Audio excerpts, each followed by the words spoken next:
Welcome to another edition of the Basketball Teacher Podcast.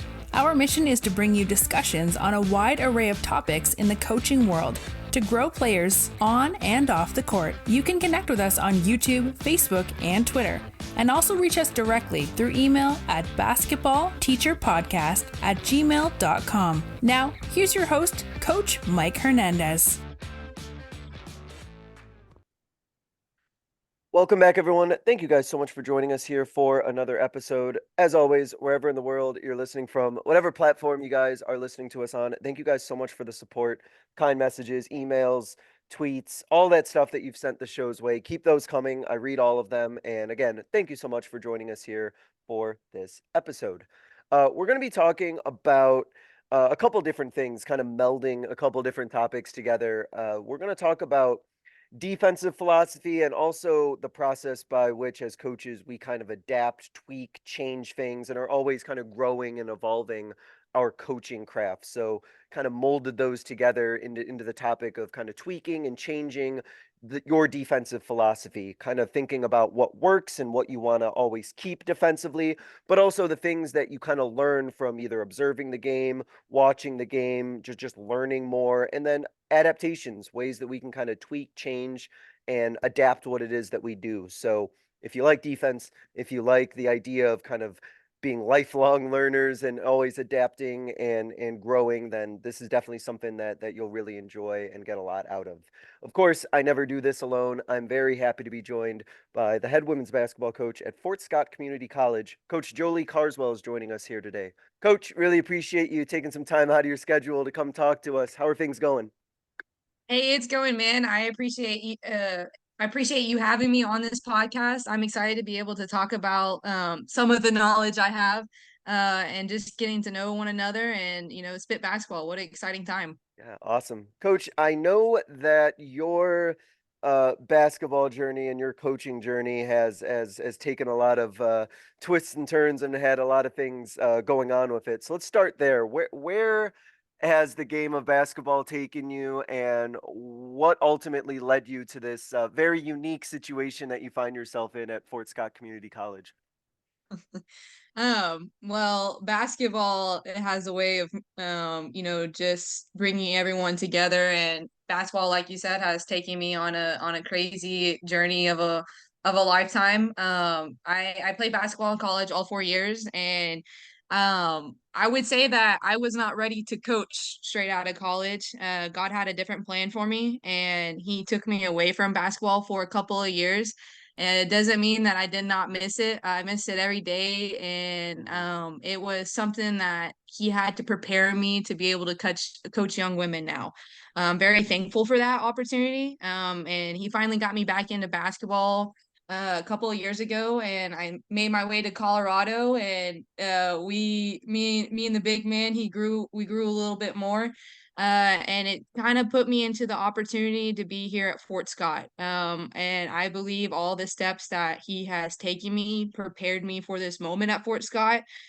Because if I wasn't in this strong relationship with my big man, God, I would not be able to accomplish what I am accomplishing here and be able to take on what I am taking on here at Fort Scott. It's a unique situation, and I've had to have the grieving process. But hey, we're here for a reason. So here at Fort Scott, where we decided what was best after, four different coaches, head coaches, and Fort Scott's been struggling for years of, having a women's basketball season. It's been a crazy year. It's been a roller coaster year, but we decided what's best for the girls and what's best for the program is to suspend this year, and it was I can't explain it. This is, I just get back into the coaching world, and, I'm not getting to coach this year. So it has been a grieving process, and indeed I went through the anger stage. I went through the no, we're gonna make it stage. I went through, every stage that you can think Yeah. of, and I'm in the acceptance stage now, which I'm very, like I said, if you would have talked to me 3 months ago, it would have been a whole different outlook and a different perspective, but I'm very blessed for the opportunity. I know at the end of the day that God has a plan and He's going to get me through it, and He is prospering, what's ahead of us. But it's an exciting opportunity. I get to build a program from the ground up. I get to bring in the kids exactly who I want. I get to sit down and learn different coaching philosophies, different perspectives of basketball, learn defense, go out and just learn basketball, which is an exciting opportunity. It's a grind. Mhm. I can't sleep at night and have a good rest at night until I know that I have a team for next year. But I get to do the fun stuff, the stuff that many coaches don't get to have an opportunity to do. They just get thrown into a system, and so many coaches do get thrown into a system and have to rebuild a program with maybe 7 players to 8 players. And that's a struggle as is. So I'm blessed with the opportunity to get to rebuild the program at Fort Scott and get to be the face of it. And I can't wait to what we accomplished this year in the rebuilding stage, but also what we accomplish next year when we get to step on the floor again. And what a unique opportunity, I imagine, to be able to, as you mentioned, right, have like your team, right? Because that they're going to be the ones that you recruited and that you wanted as a part of this kind of revamp or this restart for the program. Like I imagine that had to have been very daunting, but also like very exciting to have that much kind of like control over who's coming into the program. Yeah, no, I had one person, when we're talking about it, they told me, well, they kind of, this conference is like when they smell blood, they're sharks in the they're sharks in the ocean. And I looked at them and I said, I'm the shark. I it doesn't Yeah. matter if anyone else smells blood in the water. I know what I'm here to do. And I know what I'm building, and I know what kids I'm going to be able to bring in. I don't care if you smell my blood. And if I am bleeding, then I don't notice it because I'm out here to get kids. I'm out here to build a program, and I'm out here to grow young women. And it's been an amazing opportunity to be able to do that. And it's so many people have different outlooks on it. They can look at it like that, or they can look at it, okay, like she's out here getting kids that are gonna fit well at Fort Scott and gonna fit well with what I'm building. Because it's all about bringing in great kids. I'm a big believer on I don't you want some of the athletic kids that are just, can raw dog it and get after it. But the kids that are gonna show up and do it and come in and go 110% every day, those are the kids that I want, because you ask them to do something, they ask how high.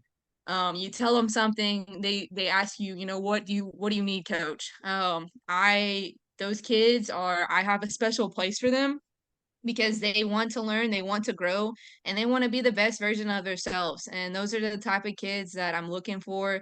I love it when I go watch basketball and my whole brain lights up when I Hmm. see a player playing. I'm like, that's it. She's Yeah. doing everything right. She's not flashy, but she's communicating. She's doing what she needs to do on the defensive end. She's talking to her teammates. She's giving them pats. So I'm excited about it, and getting to bring in those kids are, next year is just going to be extra sweet. Yeah, that's such a cool, unique opportunity. Like that sounds really incredible to be able to do something as unique as that. Like I said, it was born out of something very difficult, I know, but a lot of really awesome positives can come out of that as well. And Yeah. speaking of which, I know that one of the opportunities, this unique season you're having has afforded you is that you get to watch a lot more basketball. You get to be more of a student of the game, maybe more so than definitely more so than you would have otherwise. And I wanted to ask you about your kind of process watching the game of basketball and learning from it with a coach's eye and a coach's perspective. Talk us through what you kind of are looking for and what you kind of go through as the process of watching the game of basketball with that coach's lens. Yeah, no, like you said, I get to watch a lot more basketball.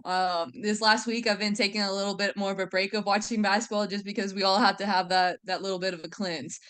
But when I go out and watch basketball, if I enjoy a defense, set that a coach is running, I'll pay attention to it. I write down the details of what I see. And then I go and speak to the coach afterwards. Like, hey, what are you running? What are your guidelines to the defense? And just kind of get more information on it. One of the biggest thing that I really enjoy to do is I have synergy. And I will pick a game of just for example, I like to watch Iowa. Who doesn't like to Mm-hmm. watch Caitlin Clark play? But I also like to watch their defense because they're a little bit undersized. And I know for me next year, I'm going to probably be a little bit undersized. And it's important to be able to watch teams that are undersized and how they move and they navigate what they're doing. But when I watch Iowa, I will watch them just fully once, no taking notes, just watching the game of basketball. And I just kind of enjoy it, having fun with it, and then I will watch it again. And then when I watch it the second time, I start taking notes from it. What am I looking at? Like, how do the guards play defense? What kind of set they're playing? What do they do when they're in a situation where they have a mismatch? And different just things that I really look at. The third time I watch it, I really pay attention to the offense as well because you have to have offense with defense to win. You got to get the ball in the hoop. Mm-hmm. So I pay attention to the offensive game and see what they're running, what they run on a team that is bigger than them, what they run on a team that is probably about same size than them. And just pay attention to how they push the ball in transition and then the different sets. I mean, Caitlin Clark steals the show, but she also has, a phenomenal team around her to help her, win the games that she has won. I do watch it a fourth time. I pay attention to the other team as well and what they do to the team to help, stop them. Because it's just important to know their personnel as well. Because they're gonna try and have a game plan to, beat an undersized team. How do they run their offense? How do they run their defense? So I end up watching a game about four times. Yeah. The first time is, the funds, and then you dive into the work of dissecting all of it, more so with the team that I'm watching, but also, watching the team of how they break down the undersized team. How do they defeat the undersized team? How do they attack them? So that's how what I've been doing is breaking down a game four times and looking at all aspects of it, my team that I'm watching, but also the other team as well. I think that it's so important, like you mentioned, to just kind of get multiple watches because it's so much to try and take in at one time. And I think when you watch it as many times as you do, like you really can probably zero in and really focus, like you talked about, on like some real specific things that they're doing and that they have going on. I know that I've tried before to like watch something and I didn't record it and I watched it one time through and I was writing down some things and then I was like second guessing myself or wasn't like quite sure about something and I couldn't go back and see it and I was like, man, I one time is definitely not enough. You got to get those multiple watches in and you can definitely attest to that. Yeah, it's the repetition. You think Hmm. that you're good just, flying by the seam of the pants. It's even doing the podcast, like the Yeah, first time you did the podcast, you were probably a little bit yeah. rusty. And then the second time you did it, and then the third time you're like, okay, I got this. I got a hang of it. It's the same thing with watching film and watching girls. You have to watch it multiple times and see it. And that's with everything. You have to do it multiple times to be good at it. I really tell myself it's a bunch of first times that I'm Hmm. in. And my first times are not going to be that good. They're going to be ugly. They're going to be, not fun. But if I keep doing it and I keep being persistent, I will be successful at it. Definitely.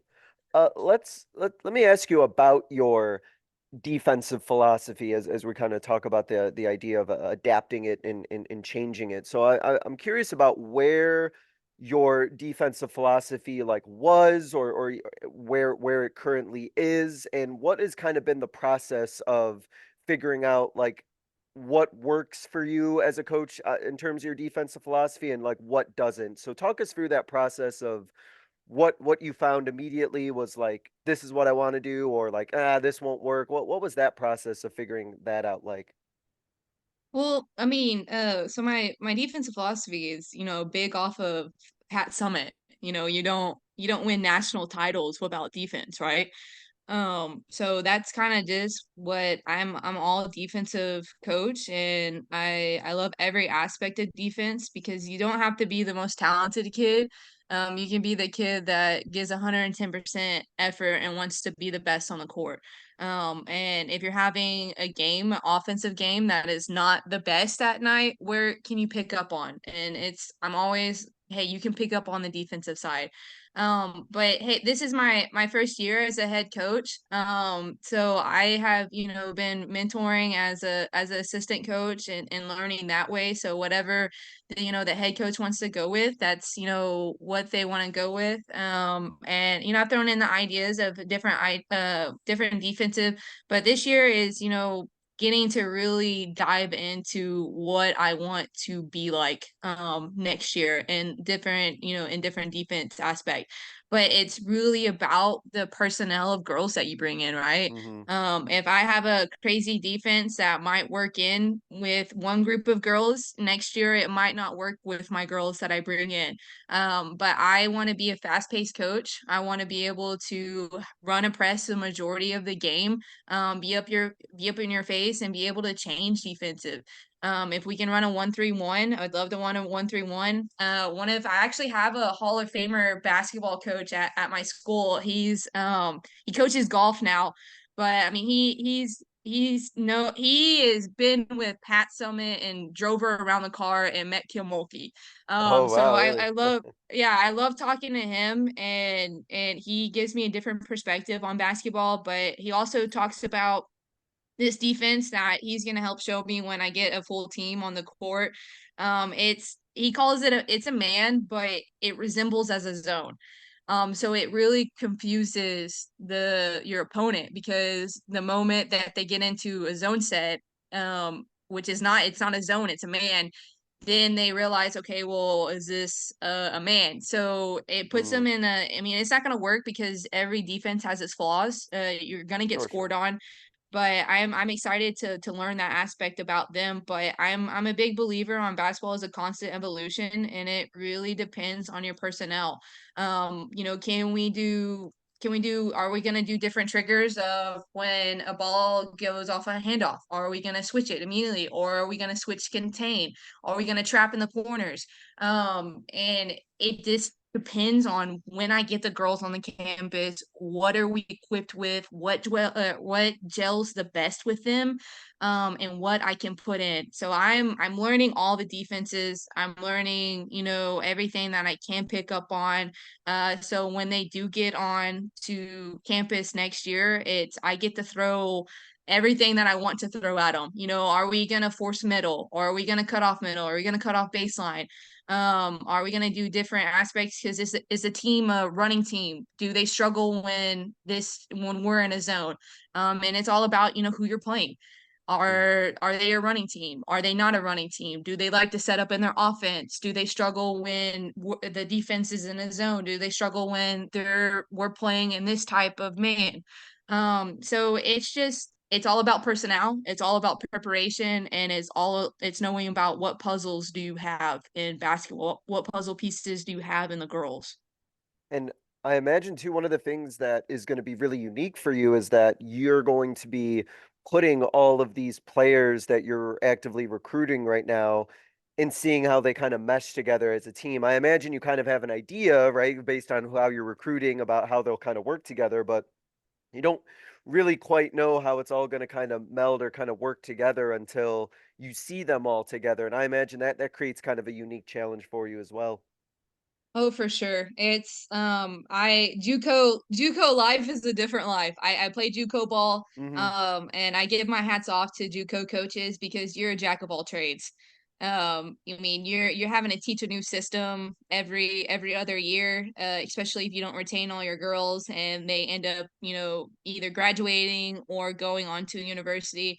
It's a different breed and a different beast, and you got to be on your toes all the time, and prepared for what might have worked is not going to work this year. I know a lot of coaches that are set in their ways, but you have to you gotta be involved with the game. You gotta involve with the girls that you're getting. I'm getting the kids that I believe are gonna be great human beings.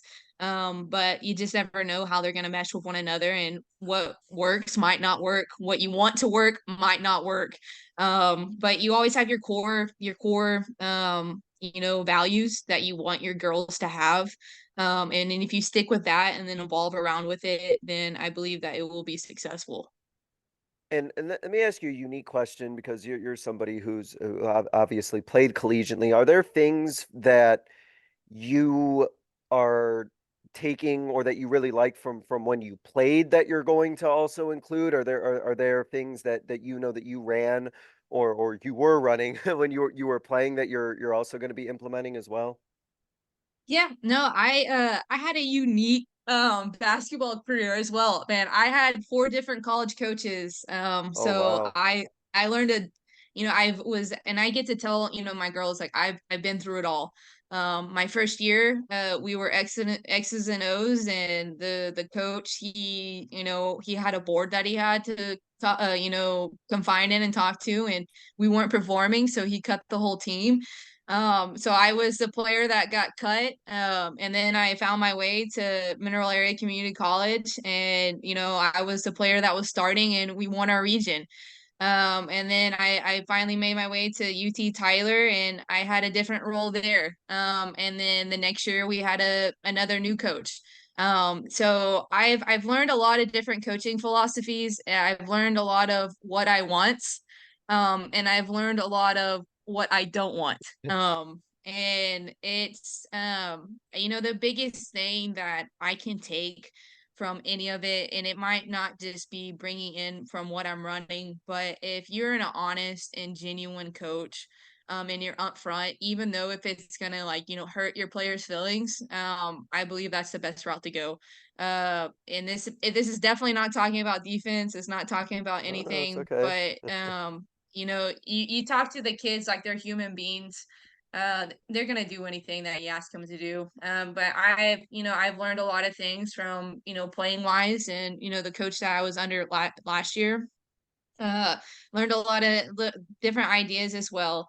But you take what you get.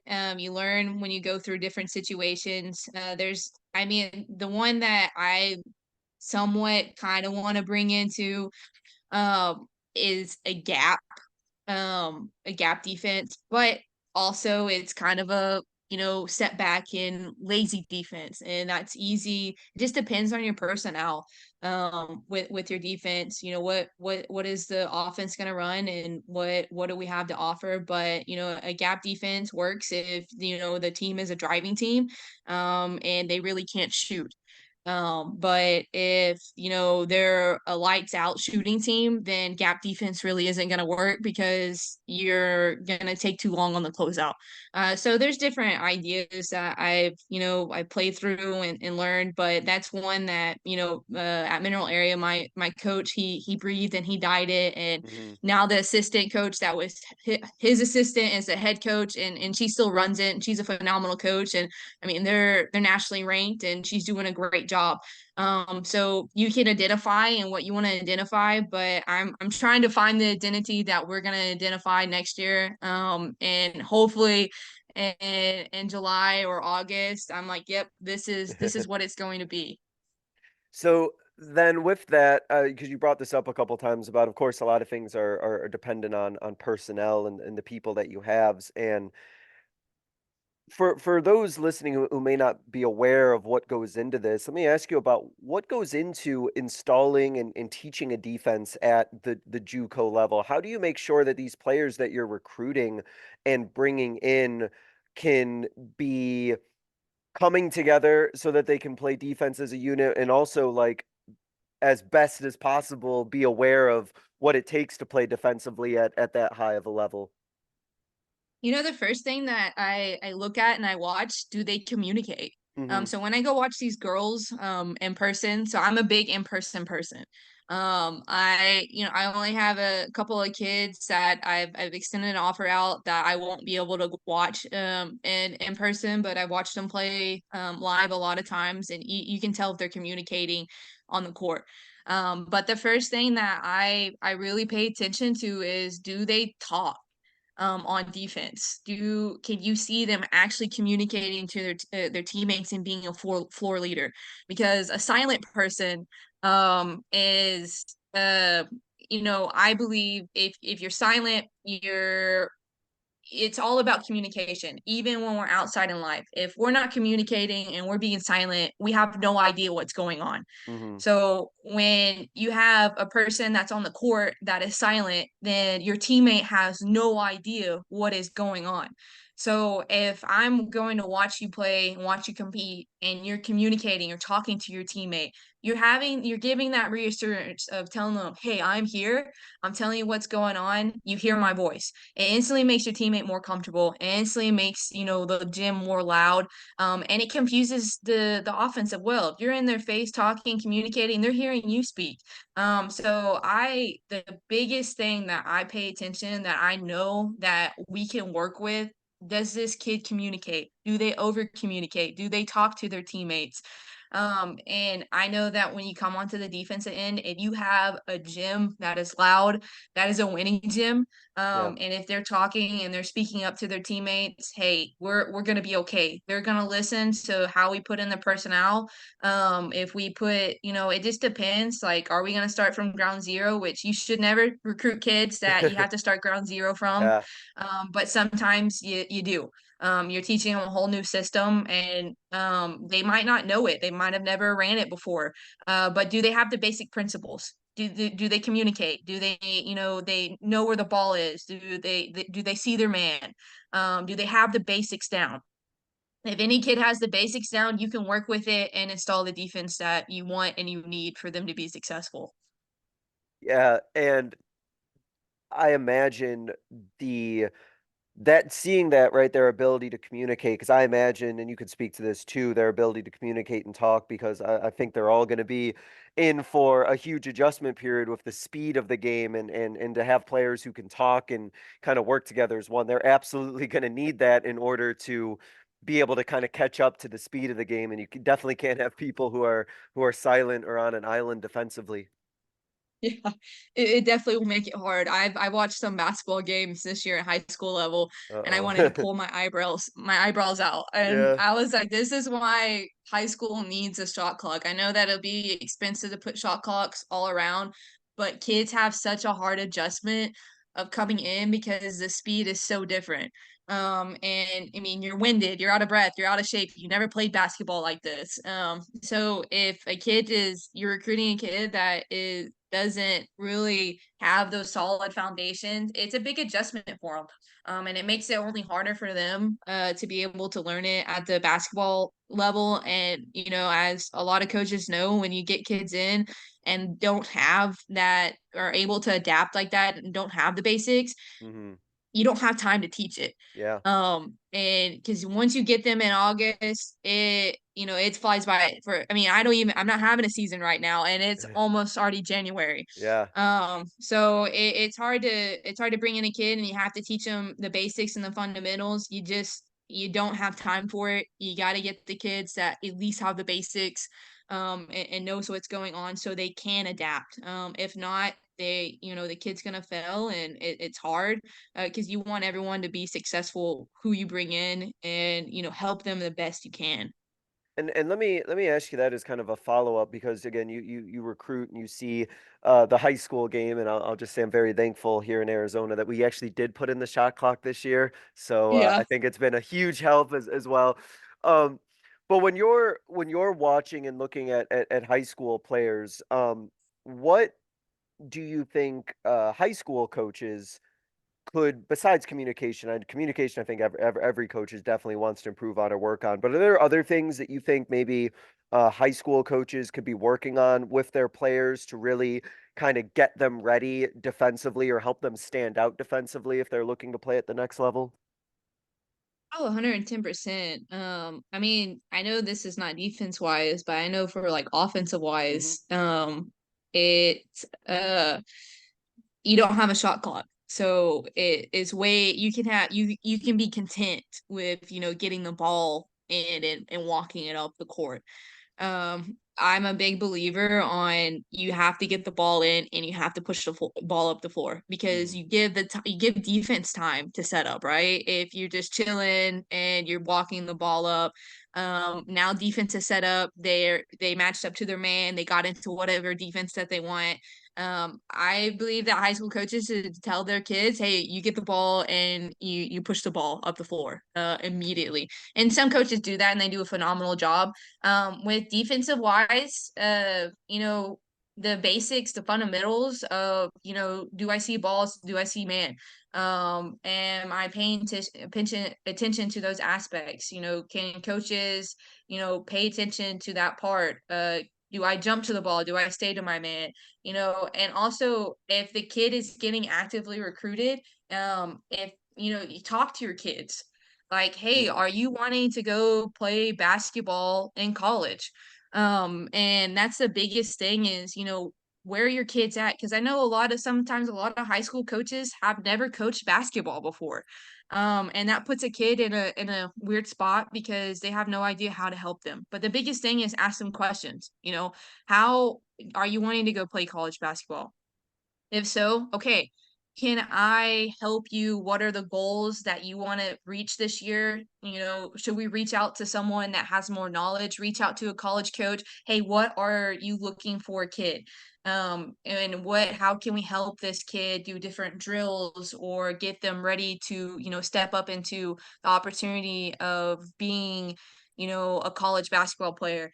And also another big thing, if you're not playing the competition of college basketball, film. You can never watch too much film. If You can you know, speak to that. yeah, you can never watch too much film. There's kids that, might not be in the gym a lot, but they are watching basketball film and they have basketball IQ. They know exactly what to do at the exact right moment and they're successful at it.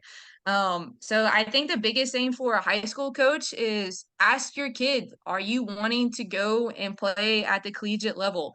If so, let's write down the goals that we need to accomplish to be successful as a high school kid. It's all about promoting yourself, reaching out to college coaches, getting that film, and getting the ideas of what is the coach looking for. I mean, the biggest thing for me is I'm looking for that kid that communicates, goes all out.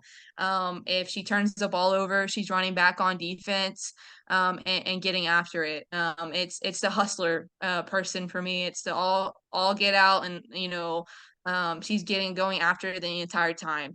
And she knows a little bit about basketball and she wants to be on the court and the coach trusts in her. So the high school coach, ask your kid questions. What are you wanting to be successful at? Are you wanting to go to college? If so, let's sit down, let's make a game plan, let's make a goal sheet, and let's get after it. Yeah, I love the part that you mentioned though about hustle in particular, and I think that these things that uh I know in some of the conversations that I've talked to with college coaches, about I remember talking to a couple who've talked about, I can teach a lot of the basketball related things and I can kind of catch them up to speed with that, but it's really hard to teach hustle or heart or sprinting back on defense or making sure that their energy is still up after a turnover. And I think that sometimes I know as coaches maybe we can uh think or overthink necessarily like what is needed sometimes for a player to play at the next level. Obviously, there's a big skill set that they need, but just the motor that they have. And I think even if a coach doesn't have a lot of basketball experience, they certainly should be able to instill in their players that idea of hustling, getting back, and giving full effort. Because I don't know about you, but I imagine that is something that is very hard to try and bring out of a player. It's something that you want that player to already have by the time they come to your program. Yeah, you can't at that age, if they don't have it, they don't have it. You Yeah. can't, and that's why like I am an intense competitor. I'll even play with my girls now, and they think I'm crazy. But that's just, I want to compete. I want to be the best, version of myself when I play basketball. In anything that I do too. I want to be the best at it. So sometimes if they don't have it, it's hard to, you can do whatever you want to do to be able to bring it out of them, but Mm-hmm. it just sometimes it doesn't come out of them. Either you have it or you don't. You can do different drills that you set them up for excellence, and if they're not success at it, then you have to do something. I don't like saying punishment, but a punishment to say, hey, we're not being the best version of ourselves, so we have to do something to, and still, like, we have to get there. And that's another thing. If we're not holding our kids to a high standard, and we're letting them keep grabbing and not, saying, hey, if we're not going to be like excellent at this aspect and we keep failing at it, then we have to hold ourselves to a standard and either run or do something else that's going to be like, okay, we have to do this. I Mm-hmm. think that's the biggest thing is sometimes a lot of coaches, even college coaches, they step in and they let kids pull too much. And then the moment that you're like, no, you're not, you can't do this anymore, then they're gonna push back. It's better to go in, with your hair on fire and pull at the beginning of it, instead of go in and you're a little soft and then you go in with your hair on fire, because in a sense, like, well, hey, you weren't this intense at first and now you're being intense. So you got to hold the kids to a high standard. If you want your program, if you want them to be successful, you got to hold them to a high standard. And you have to say, hey, this is what you want. And we got to get after it, or we have to figure something out to get you to the spot. Yeah, and as the coach, you have, especially at the collegiate level, you have the understanding, right, of what it takes to be successful at that level. You know where those players need to be. So I imagine you'd be doing a disservice to them by, easing up on them or trying to be like too nice to them if you know like this is where they need to get to because I know what the competition's going to be like for them. It would be a shame for you to try and I guess placate them or try to make them like feel better knowing like that it's not going to pay off for them in the end. Oh, 110%. That I basketball has given me so much. I love this game. I love everything that it's more than a game. And I this is even when I recruit my kids, I was like, for me to step on the court, and just be there is a disservice for myself, a disservice to what basketball has given me, and a disservice to you, because I'm here to help you be successful in basketball, but also to help you be successful as a young woman. And if I just come in here and I'm chill and relax, you're not gonna grow. You're never gonna be uncomfortable. And to grow, you have to be uncomfortable. And I'm the person that's gonna, hey, where are you at? What do you want to be successful at? Hmm. These are your goals. This is what you want. Then okay, we talked about them. We have a game plan. Now it's time to work. And I'm gonna be that person that holds you accountable. You have to want it, but we're gonna get after it and reach your goals. And there's gonna be days that you hate me, but there's gonna be Yeah. the days that you look at me and you're like, I appreciate you for pushing me. Um, and it's just, it's that meter of, asking the kids of, where you're at, asking those questions. Cause even with the high school coaches, I do the same thing. We always sit down, I always talk to my kids, like, what do you want to be successful at? What is your biggest goal in basketball? What is your biggest goal in life? Hmm. So that's just as important at the collegiate level as the high school level, is understanding where your kids at and what they want to accomplish, and do they have the goals, and are you holding them accountable? Yeah, and it's I know for young coaches or new coaches that could be tough, right? Sometimes to be the person who's on them or the person holding them to high standards, whose hair is on fire. But at least in my experience, all the players are very grateful for it at the end. A little uncomfortable at first, maybe, or they may be a little shocked about it at first. But I know at the end, all the players I think are really grateful that you held them to such high standards. So it all works Yeah. out in the end. No, um, that's what. go ahead. Go Yeah. ahead. No, so I was like, that's what I tell the kids. It's like, I'm very like, not monotone, but very soft spoken right now. I said, but when we step on the court, it's a whole different person. So I need y'all to understand that. Yeah, because it's the way that you talk to them as you're recruiting them or the way you're trying to get them to be in your program, a little bit of a different tone than once you're actually coaching them. A little bit of an Yeah, adjustment. yeah, a little bit, just a tiny bit. Uh-huh. That's funny. In terms of defensive philosophy, I was curious about um your views on pressing on high pressure defense. Is that because from the sense from what I get from your answers that you like playing more fast paced, no getting the ball up and down. Have you always been somebody who really enjoys playing with pressure and playing up and down? Is that something that's been changed over the past few years? What's kind of like been your philosophy on kind of like pressure defense and everything like that?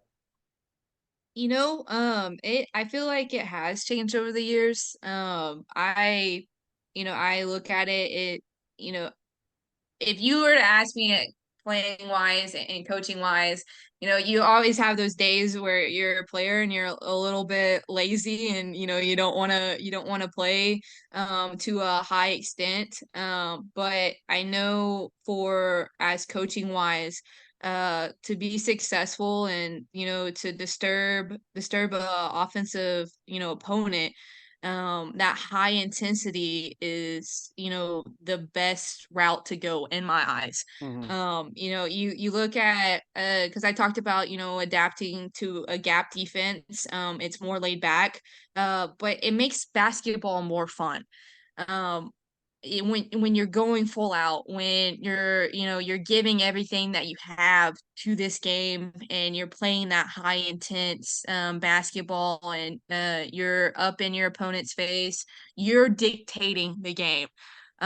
You can dictate the offense when you're the offensive player, and then you can also dictate with defense. And what I want to be is I want to dictate both ends. I want to dictate when we're on the offensive end, and I want to dictate when we're on the defensive end. And you're not going to go this way. The moment, like when you're playing basketball, you give them an option. You don't give them too big of an option, but you cut off one option. You cut off their right hand, and you give them the leeway of, hey, I'm a little open. My hips are a little open to my right side, and I want you to take that side. And the moment that they take it, you know that they're gonna take it because that's how our brains are wired. Hmm. So you instantly, you cut off that side. And the moment that they cut off, they're going back to the other way. Um, so I'm big on, teaching that aspect. Hey, you dictate this game. If we're dictating the game, then we're gonna be successful. If you are up and you're intense and you're getting in this kid's head, then you are being successful because I mean, it's fun. It's fun Yeah, when you're in definitely. that tense space. It's fun when you get to come off the bench, off the bench, and your coach is all excited and hyped up, like you're doing a phenomenal job. And I really love watching when I watch basketball, and they are just flying. Defensive wise, offensive wise, and they're getting after it. It just makes my brain happy, and I light up. So I believe it has changed. Just as I want to be able to dictate all aspects of the basketball game, because it's very possible. And if you teach the kids the right way and the how to play it, I believe that they'll fully enjoy it. They get to play at a high intense game and be successful at it. So it's just, I don't know, it's more fun. Instead of being laid back and relaxed, why not, dictate what you have and get after it. Yeah, it's to me also, and I completely agree with that, is that I think players just really enjoy playing basketball that way. I think like it's so much more fun for them and that they get so much more out of it, and it's just so much more exciting of a brand of basketball. And I know I get a lot more excited as a coach seeing something really good defensively in a high pressure up in somebody's face situation. I mean, I'm still happy in a half court situation, but I don't think you can replicate that feeling when you get that like turnover, you force that, you know, 10-second call and or whatever the case may be. I don't think anything replicates that feeling that you get as a coach defensively when something like that happens. Yeah, you get a steal and then they're going the other way and they get a layup and an and one. You're about to pass out because you're so excited. Yeah, and obviously, of course, there's a place for half court, which of course will lead me to asking then about man defense versus zone defense. I know you kind of talked about this little kind of hybrid that you're looking at for next year, but what's kind of been your philosophy on being on half court defense? Are you more man, more zone? How does that kind of look for you and your philosophy? I believe that you know, I'm really big on personnel. Who are you playing? Like I said, do are they, are they gonna be a setup type of person, or are they a 3-point shooting team? Are they a driving team? Do we play a zone the entire time because they are a driving team? If they want to get in the middle, because you can really, confuse a team when you take away their identity. And if they can't get into their identity, they will struggle the entire game. If, they're a mediocre team, they will really struggle. If they're an excellent team, they'll figure it out. But if you have a team that, you identify, it's the same thing with us in defense. If I Hmm. identify in one thing in defense, then I'm going to struggle when, our girls are going to struggle when I can't get into it. So if this team really identifies in one thing and one aspect of their offense, and we set back into something, then they're gonna really struggle and getting into their identity, and it's gonna be a hard time for them. I want to play with all the zones. I 1-3-1 can be really effective. I have a couple of long girls that we will need to be in a 1-3-1. You got to have a long one at the top and a long Yeah. one at the bottom, and three quick ones that can move. But it's chaotic. It has its principles, but it can work, and it can be effective, and it can be fun. And you get your traps out of it. You get the whole whammy from it. 2-3 is it can be just as intense. It clogs up the middle for more of a driving team. And it just depends on, are they going to be excellent from the 3-point line. So and then man to man. I looked at a lot of different man to mans where you have your gap man, you have your on the ball the entire time. You're not in the gap. You're playing your man straight up. You don't allow middle. You don't allow a baseline. You either switch to, if you're doing a ball handoff, you're not switching. You're blitzing that and you're setting a trap. Or you do a switch to contain, or you switch everything. And it just depends on what we're looking at next year with the kids. Like I said, I have a couple of long ones that I'm bringing in, and it really depends on who we're playing. Do they identify in a certain offense that they play? Do they identify in a certain format? And is it really going to throw them off their game if we turn up a different man? So if I identify in one thing of defensive wise, and we can't get into it that night, then we're going to struggle as a team. So with having different things in my bag and different things that we identify defensively, that will allow my girls, hey, we're struggling in this defensive time. What if we throw this defense at them? Can we get this ball rolling in this defense? So I believe that you can identify. So I want to identify in defense, but I don't want to identify in just one thing in defense, because if I identify in one thing in defense, then my girls are gonna struggle when they can't get it Hmm. rolling. And I'm gonna struggle as a coach if they can't get it rolling. So it's important to have different things in your bag and be able to teach them different things and be able to throw different things at, the person you're playing. But it's all about who you're playing. It's all about who you have, but it's knowing that you can't have one set thing. You have to be great at multiple things that you're wanting to attack for next year. If you want to, as a coach, if you want to identify in something, you have to have multiple things that you want to identify under that umbrella.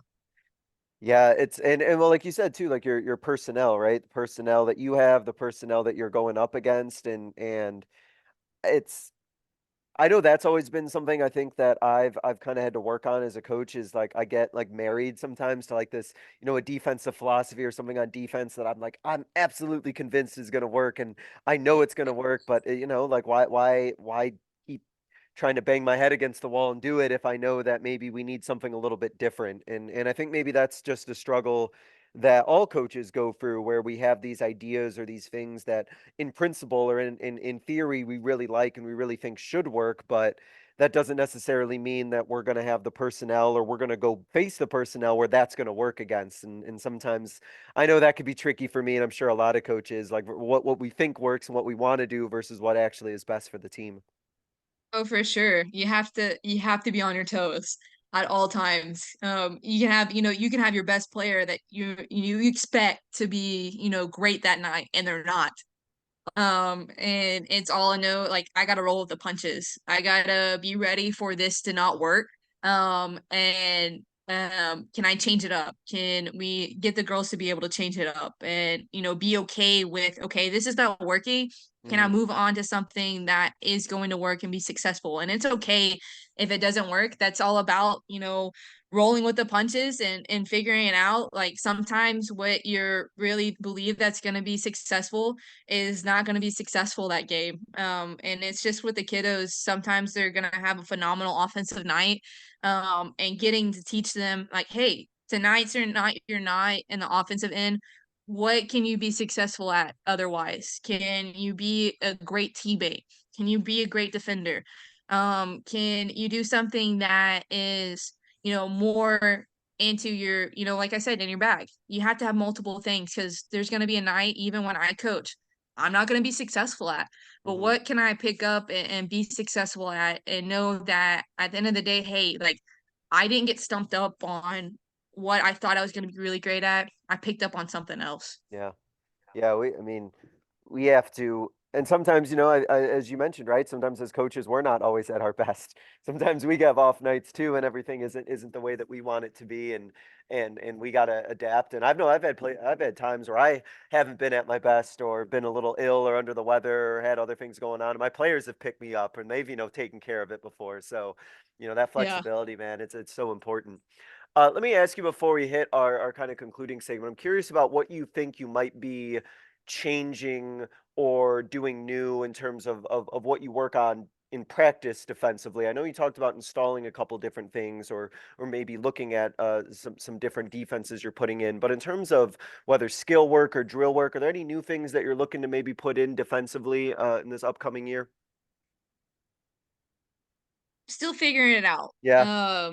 It's hard to because there's so many different things that I'm looking at. And it's, I know the core values that I want is, constantly, hustle, get after it, communicate, go the extra mile.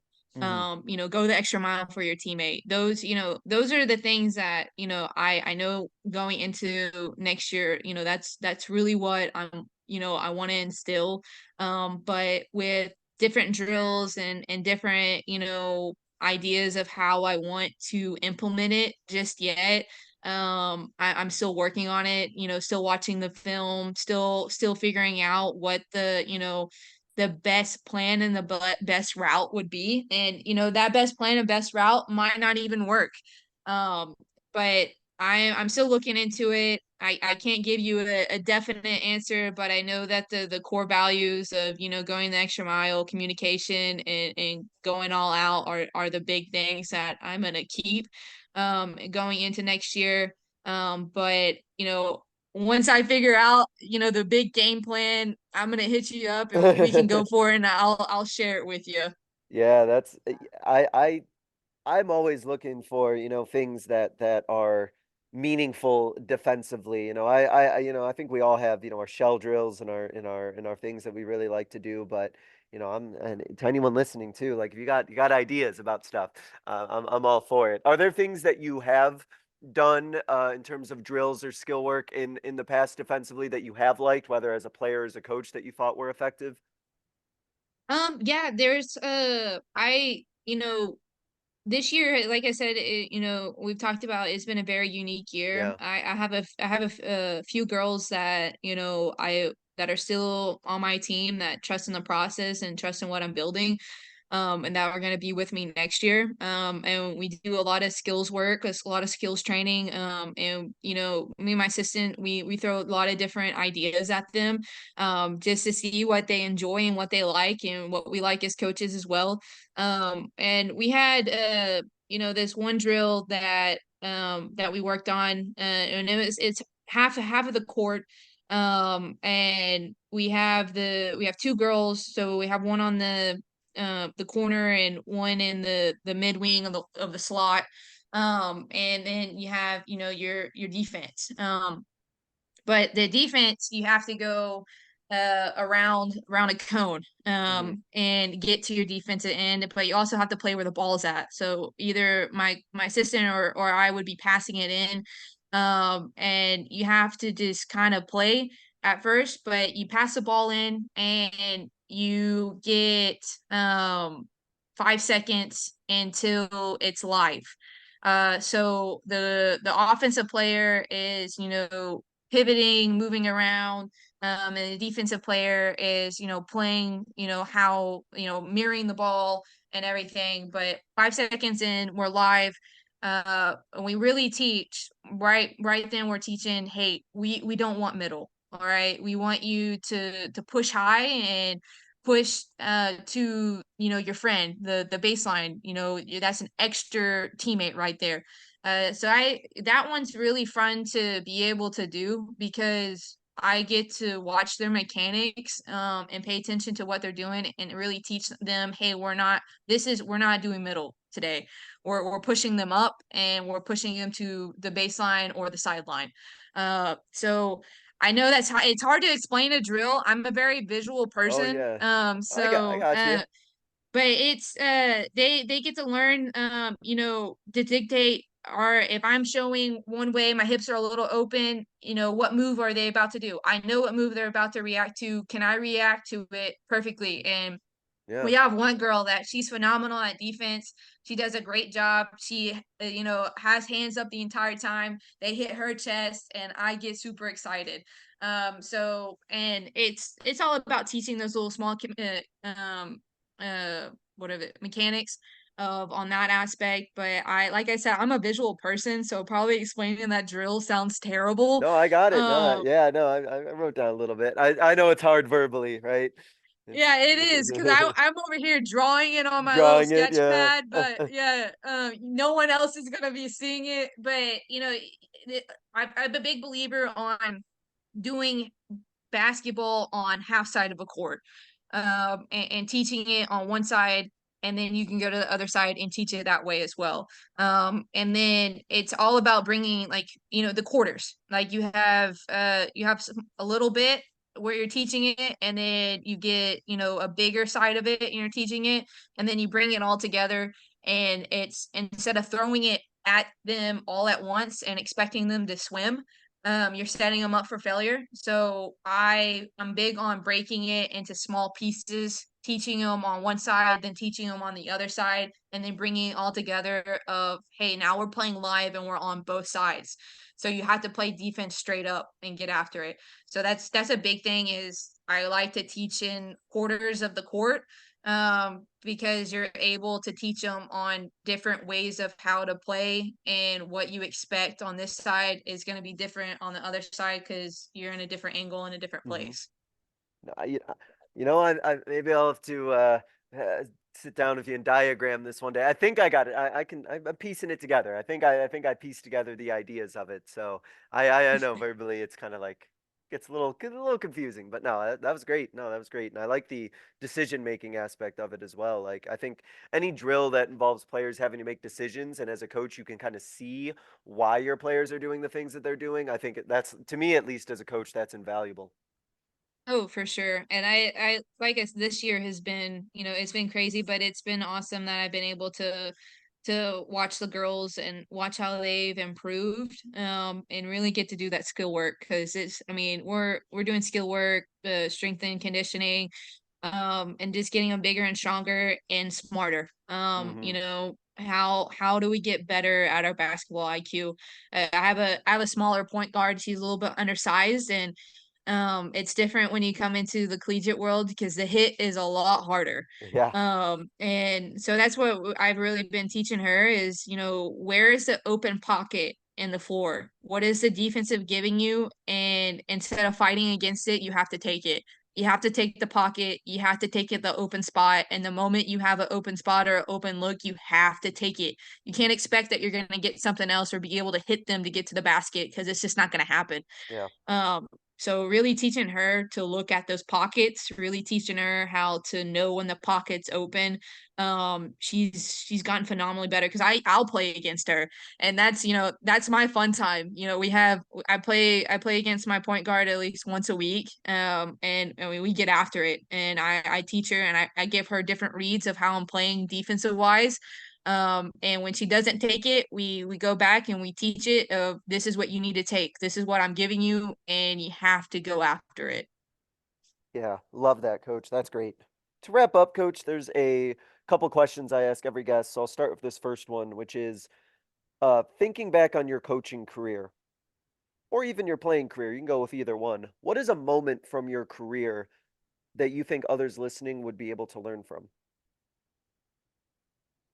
I think the biggest moment is I always tell myself next moment, next play. Um, and that's with playing wise, that's with coaching wise, that's with life wise. Um, Next moment, next play, especially in the high intense moments. Because if we're in the high intense moments and I am stuck on a moment or a play that's 5 plays ago, I am not being the best version of myself right now. I am not able to see the full moment that's happening right now. So the biggest thing is, hey, we're in this high intense environment. I cannot be stuck somewhere else. I have to be in the present moment that's happening. So I always tell myself, next moment, next play. I tell my girls, next moment, next play. And after the game, after the moments happen, that is where I can be like, what could I have done better in that moment that got me stuck up? So I really try to be present in all the moments. And when I catch myself, hey, I'm stuck back here. No, next moment, next play. I can deal with it after the game. I can deal with it after the situation, but they need me right now. I need myself right now. So the biggest advice that playing wise, coaching wise, is knowing that it's the next moment, next play, and hey, I can dissect it later, but I have to be present right now to be the best version of myself and be able to see everything. No, that's great. I appreciate you being able to share that, Coach. To wrap up, I give every guest what I call a 60-second soapbox. It's kind of like your platform to get out kind of a final thought, a closing message, a final idea. You can take it any direction that you want, and you can go over 60 seconds too. Don't worry, I'm not going to time you either. But it's kind of like your platform to get out your final message to the listener. So, Coach, I'm gonna just kind of open up the floor, and I'm just gonna let you take it from here. All right. Hey, if you're a coach out there that is in a place of a rebuilding a program, it takes a special person to rebuild a program. It takes a lot of obstacle courses. It takes a lot of days where you question yourself if you're doing the right thing, and some days you want to give up. Some days you want to throw in the towel and walk away. But my biggest thing is don't do it. Lean into the adversity, lean into the being uncomfortable, lean into rebuilding a program, lean into being great at what you're doing, because it takes someone that is strong minded, it takes someone that is strong willed. And when you're successful at rebuilding a program, you have done something that is most many people cannot do. So my soapbox for today is lean into the rebuild. If you're out there and you're rebuilding a program, know that you're not alone. Sometimes you might feel that you're as alone, and I felt it. I felt as I was failing. I was as a failure. But you're not. We all go through it, and we all get put into an opportunity in a position for a reason. So lean into the reason and reach out, talk to people, express how you're feeling. And if you listen to this podcast and you know that you're rebuilding a program, now you know who I am. You can reach out to me and get pointers. But know that you're not alone and you got it. And when you get out to the other end, it's gonna be something beautiful that you're able to build. Love it. That's somebody who's coaching at a school that I've worked in the rebuilding process for, I absolutely agree. There's nothing more rewarding than seeing that work pay off and see all of the program kind of come together and come to life. So 100% agree with you there.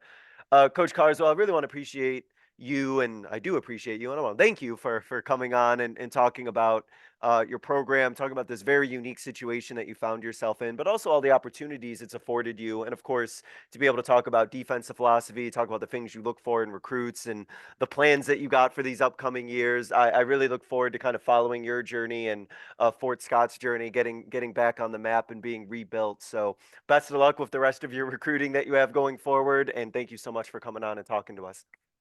Well, hey, I appreciate it. I appreciate you taking the time and reaching out to me. And us getting to be on here and talk about basketball and getting to know one another. I'm excited to see what you accomplished in this podcast. I believe that you're doing great things. And I'm grateful and I'm thankful to be able to hop on here and take the time with you today. So I appreciate it and thank you. Thank you so much. And thank you so much, everyone, for listening. This was another edition of the Basketball Teacher Podcast, and we will see you guys next time.